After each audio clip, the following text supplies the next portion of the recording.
Baik, Assalamualaikum warahmatullahi wabarakatuh. Untuk hari ini materinya yaitu mengenai sikap konsumen, di mana subbab yang akan kita pelajari pada bab sikap konsumen yaitu model-model struktur sikap, kemudian yang kedua itu pembentukan sikap, dan yang ketiga strategi pengubahan sikap. Tetapi sebelum itu kita perlu mengetahui dulu apa itu sikap. Apa itu sikap yang perlu kita ketahui? Sikap atau attitude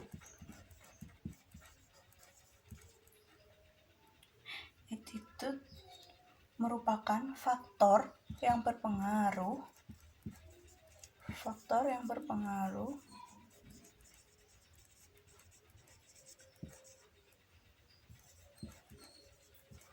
dalam keputusan konsumen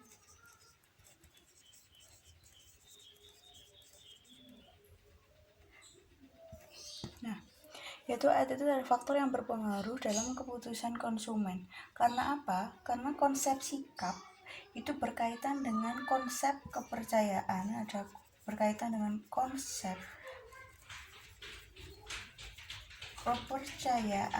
dan konsep perilaku atau behavior.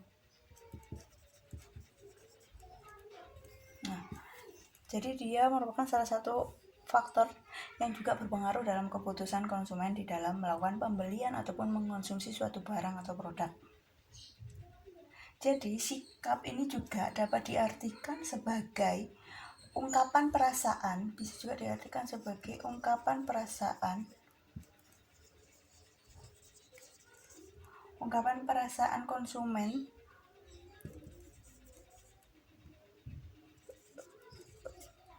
konsumen tentang suatu objek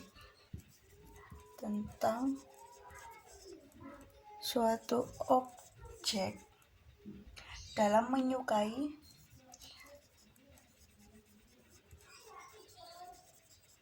suatu objek tertentu, dan juga merupakan kepercayaan konsumen terhadap berbagai manfaat dari suatu produk.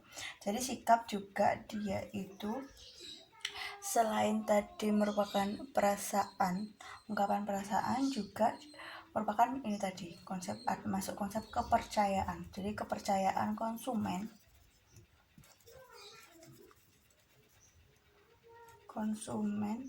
terhadap manfaat dari produk.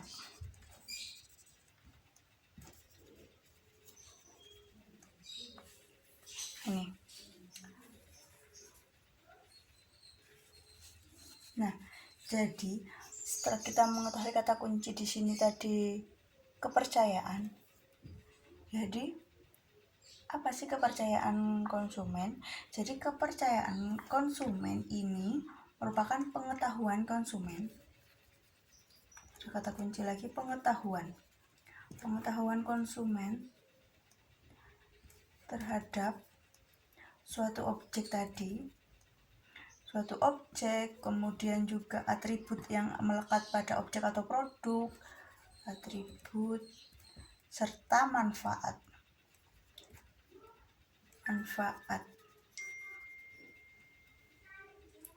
Nah, jadi kepercayaan dan perilaku ini, kepercayaan bersama dengan sikap atau perilaku ini berkaitan dengan atribut produk. Jadi atribut produk berupa merek misalkan, kemudian nama,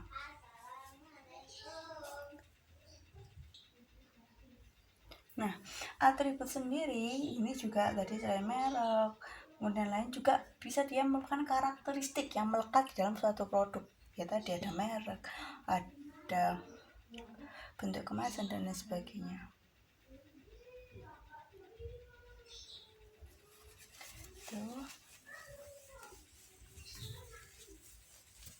Ini sekilas mengenai apa itu sikap.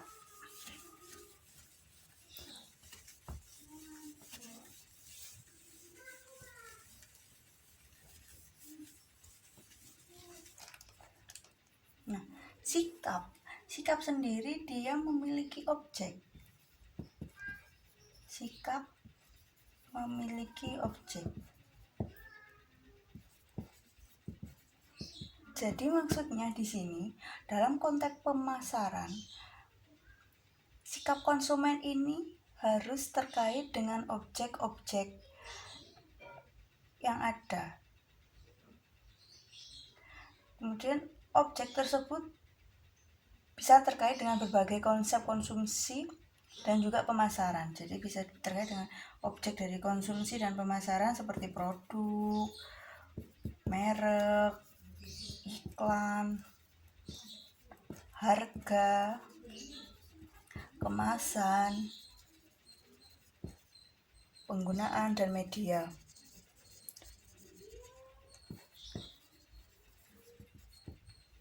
Jadi misalkan bagaimana sih sikap kita atau sikap konsumen terhadap misalkan yang suka minuman bersoda, kemudian sikapnya terhadap berbagai merek minuman bersoda itu seperti apa?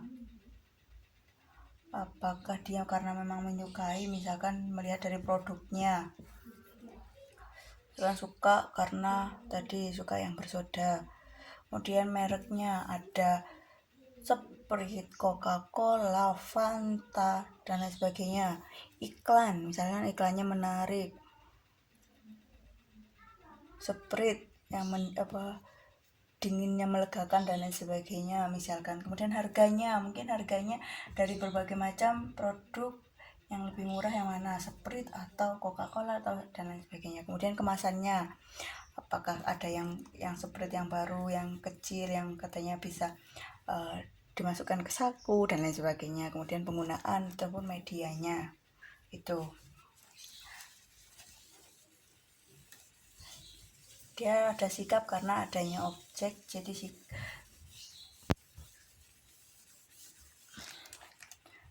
nah, kemudian sikap juga bisa merupakan kecenderungan. Sikap itu juga bisa merupakan kecenderungan yang dipelajari.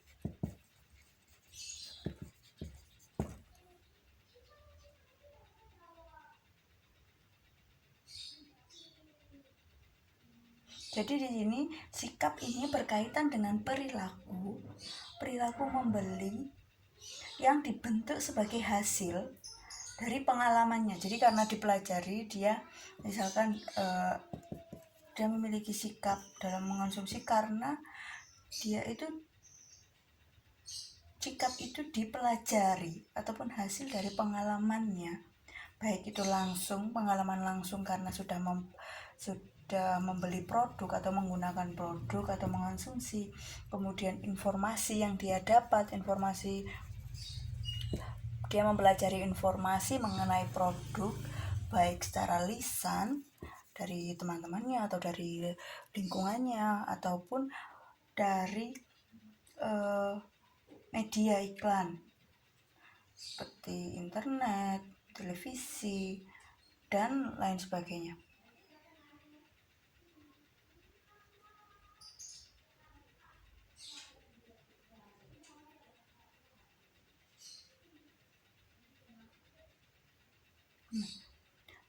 Walaupun sikap ini mungkin karena dihasilkan dari perilaku, tetapi tidak sama dengan perilaku. Jadi sikapnya di sini misalkan dia senang atau tidak, penilaian yang menyenangkan maupun yang tidak menyenangkan terhadap produk yang ataupun objek dari sikapnya tadi, misalkan produk tadi. Misalkan suka gitu. Kemudian sebagai kecenderungan yang dipelajari, di sini sikap itu mempunyai kualitas motivasi karena dia mempelajari. Misalkan kita ingin tahu terhadap produk yang akan kita konsumsi atau yang akan kita beli, kita mempelajari apakah bagus atau tidak. Nah, ini bisa sikap ini mempunyai kualitas untuk memotivasi karena dia dapat mendorong konsumen itu ke arah perilaku tertentu ataupun menarik konsumen untuk perilaku tertentu. Jadi karena dia memiliki kualitas motivasi untuk misalkan membeli, jadi ini bisa menarik konsumen untuk membeli itu tadi, memiliki motivasi untuk membeli suatu produk. Tuh, ini yang sikap kecenderungan yang dipelajari. Jadi dia ada mempelajari karena ingin tahu tadi. Jadi bisa menimbulkan motivasi untuk membeli dan lain sebagainya. Nah, bisa juga sikap ini terjadi dalam situasi tertentu.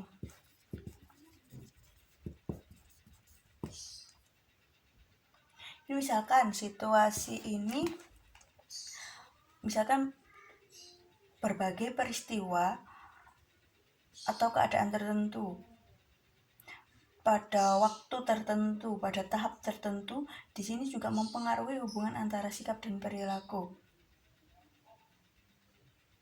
Dan situasi tertentu ini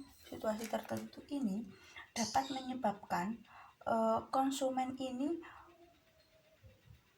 berperilaku dengan cara yang kelihatannya tidak konsisten dengan sikap mereka. Misalkan gaya hidupnya sehat tetapi masih ingin mengonsumsi makanan cepat saji, misalkan karena itu yang mudah atau tidak memerlukan waktu lama, ya kan, karena sudah situasinya sudah sangat lapar dan mendesak, dan di pada saat tertentu itu hanya ada, misalkan di daerah di kondisi tertentu hanya ada, misalkan nyebut merek McD misalkan, itu tadi sekilas mengenai sikap. Kita masuk ke model sikap. Model struktur sikap di sini ada 3. Model sikap ini ada 3 komponen. Ada komponen kognitif, kemudian afektif, dan konatif.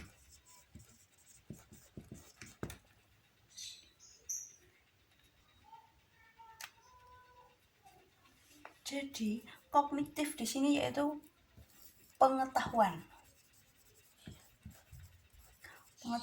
atau persepsi terhadap objek. Jadi di sini yaitu pengetahuan ataupun bagaimana keyakinan atau percayaan konsumen atau pendapat atau penilaian atau pemikiran seseorang terhadap suatu objek atau produk. Ini komponen yang membentuk model sikap tadi. Kemudian yaitu komponen afektif. Jadi di sini afektif lebih emosional atau perasaan dari sebuah sikap serta tercermin di dalam pernyataan, perasaan yang bisa menimbulkan hasil dari perilaku.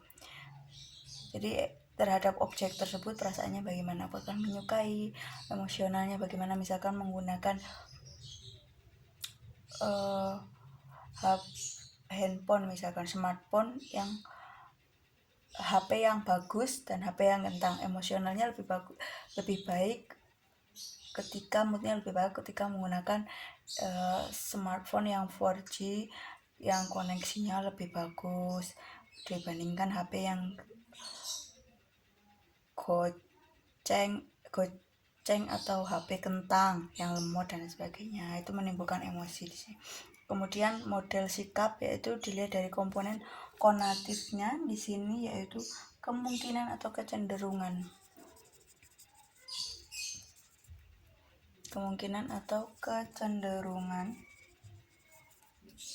bahwa individu atau konsumen ini bisa saja melakukan tindakan khusus atau berperilaku dengan cara tertentu karena dari pengetahuannya, kemudian dari emosionalnya terhadap suatu objek. Jadi dia menimbulkan kecenderungan atau kemungkinan lain yang bisa saja dia lakukan ketika mengonsumsi atau menggunakan produk atau objek tertentu.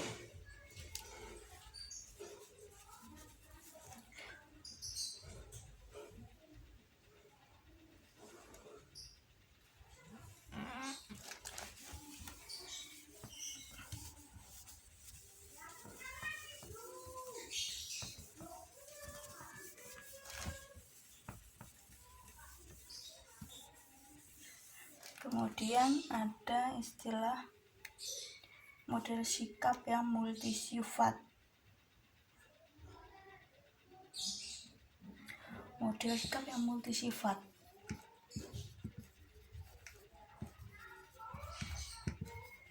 Ini yang seperti apa? Jadi model sikap multisifat ini ada 3 model di dalam model sikap multisifat, yaitu yang pertama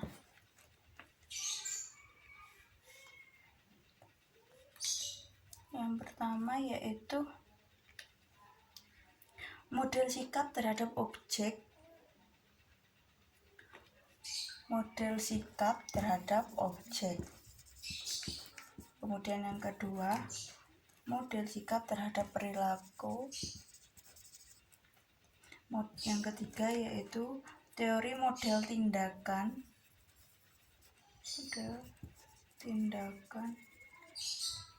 Tindakan yang beralasan. Jadi yang pertama, model sikap terhadap objek yaitu di mana fungsi evaluasi dan keyakinan terhadap spesifikasi model, terhadap spesifikasi model produk atau evaluasi produk, spesifikasi produk yang ada yang menjadi objek dari konsumen itu. Kemudian model sikap terhadap perilaku. Jadi di sini sikap untuk berperilaku atau bertindak yang berkaitan dengan suatu objek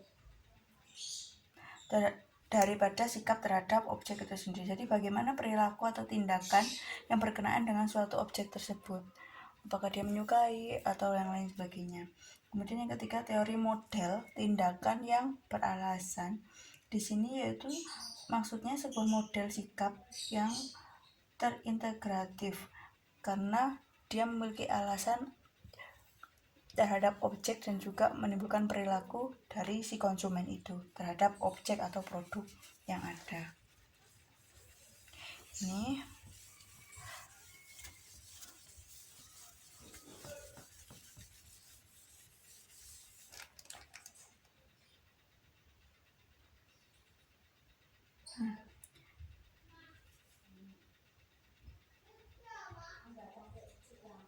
jadi versi sederhananya mengenai teori model yang ketiga tadi, yaitu teori tindakan yang beralasan tadi. Misalkan di sini pertama kepercayaan, adanya kepercayaan, perilaku menimbulkan hasil tertentu.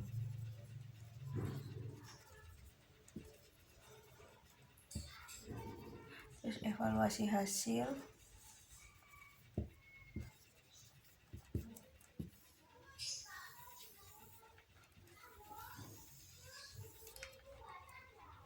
di sini menimbulkan sikap terhadap perilaku. Kemudian kepercayaan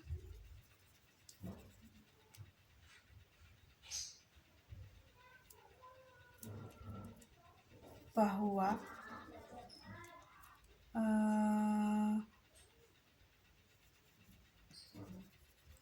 rujukan tertentu atau referensi tertentu menganggap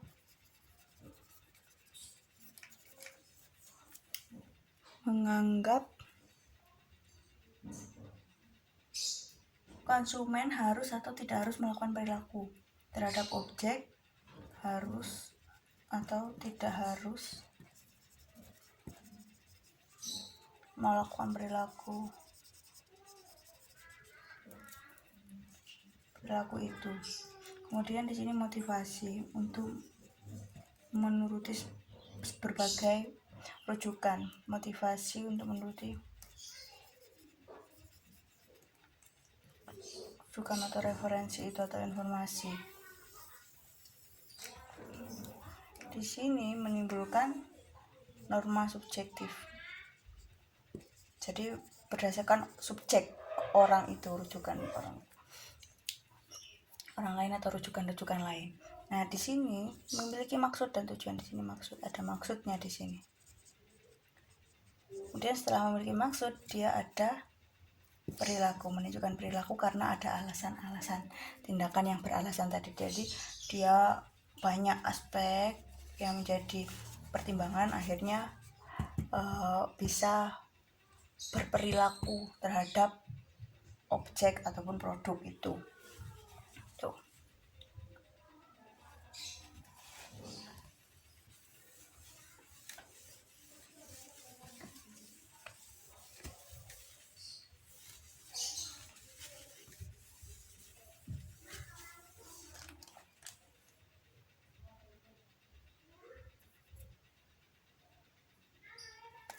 Kemudian pembentukan sikap. Pembentukan sikap ini terbagi menjadi 3 bidang. 3 bidang pembentukan sikap. Yang pertama yaitu bagaimana sikap itu dipelajari, bagaimana sikap dipelajari.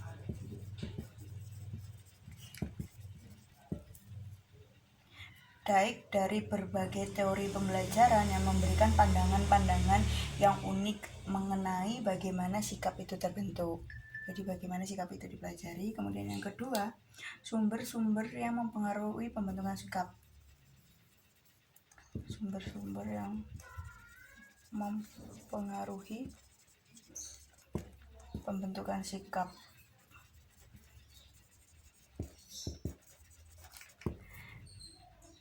Jadi bagaimana pembentukan sikap itu bisa dipermudah, yaitu oleh pengalaman pribadi langsung, baik ini pengalaman pribadi,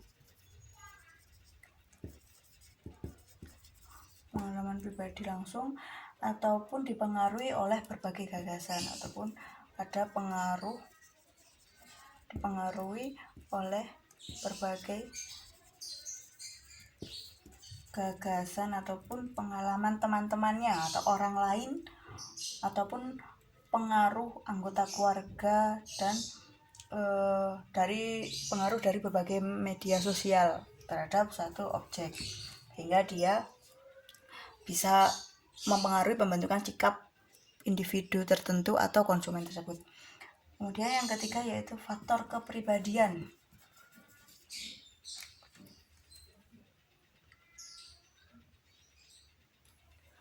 Faktor kepribadian.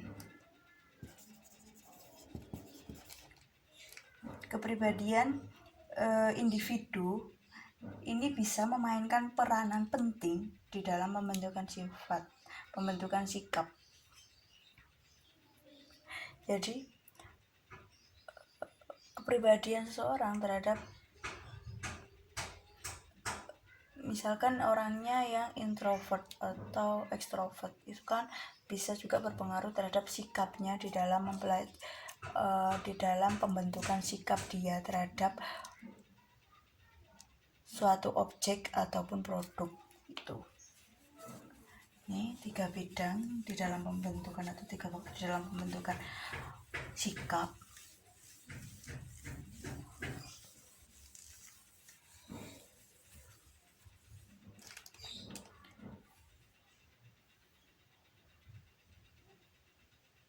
Jadi faktor yang bisa mempengaruhi itu banyak faktor yang bisa mempengaruhi juga pembentukan sikap di sini. Jadi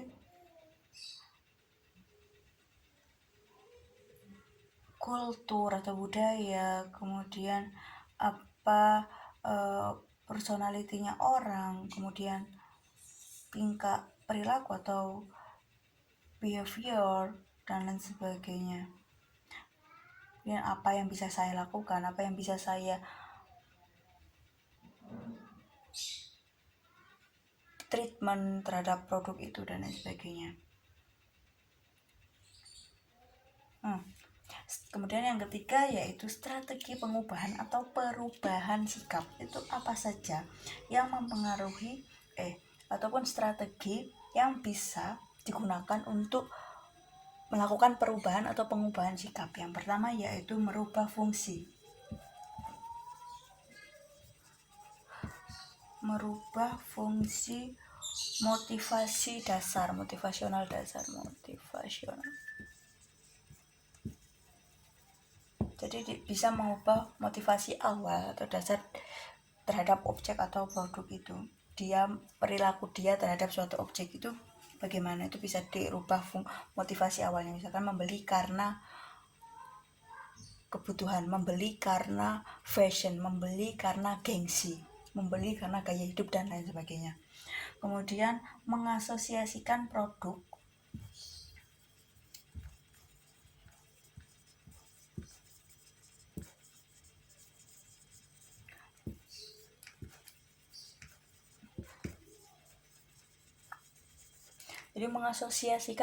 dengan suatu kelompok atau peristiwa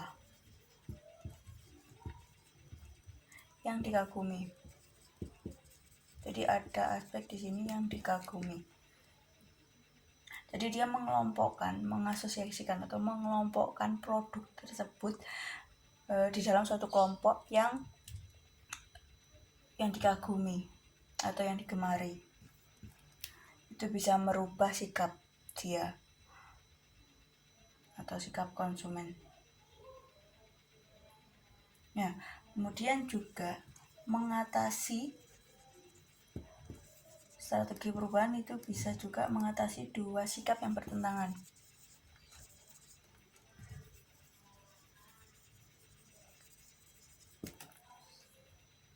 Misalkan dia itu perilaku terhadap dua produk itu ada dua sikap di situasi dan kondisi tertentu. Nah, itu diatasi terlebih dulu sehingga nanti ada perubahan sikap terhadap produk atau objek sebelumnya itu.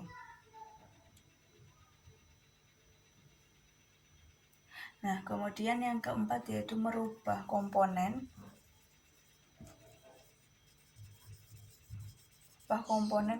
dari multi atribut.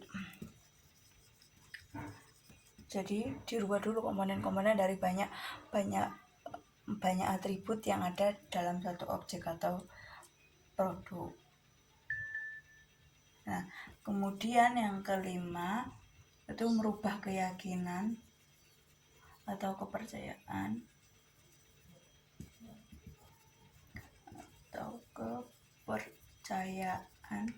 tentang merek-merek pesaing. Jadi dia mencari informasi mengenai merek-merek pesaing. Ini bisa merubah sikap terhadap objek tersebut juga, karena mungkin produk pesaingnya lebih bagus apa tidak, dia mencari informasi. Jadi merubah keyakinan tentang merek-merek pesaing itu. Misalkan dia tetap merek lain kurang bagus menurut dia, jadi dia tetap berkeyakinan terhadap objek yang awal. Tuh. Kemudian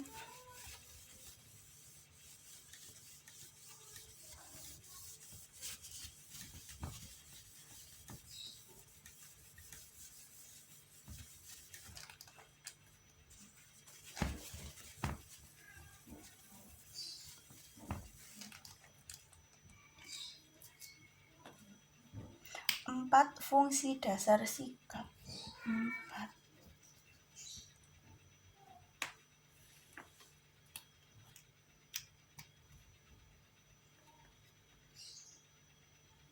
4 fungsi dasar sikap.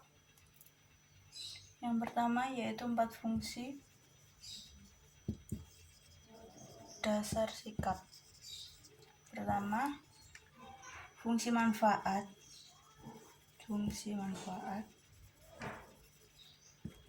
Yang kedua, fungsi pembelaan ego. Jadi bagaimana dia tetap mempertahankan egonya terhadap sikap dia yang awal terhadap suatu objek atau produk yang sudah dia lakukan. Fungsi pernyataan nilai. Di sini ada fungsi pernyataan nilai. Jadi dia menilai terhadap suatu objek itu tadi yang bisa menjadi fungsi dasar dari sikap. Kemudian fungsi pengetahuan. Dia sudah mengetahui tentang banyak hal terhadap suatu objek tersebut, jadi dia memiliki sikap dasar terhadap atau mau untuk mempertahankan sikapnya atau perilakuan terhadap objek dan produk yang awal.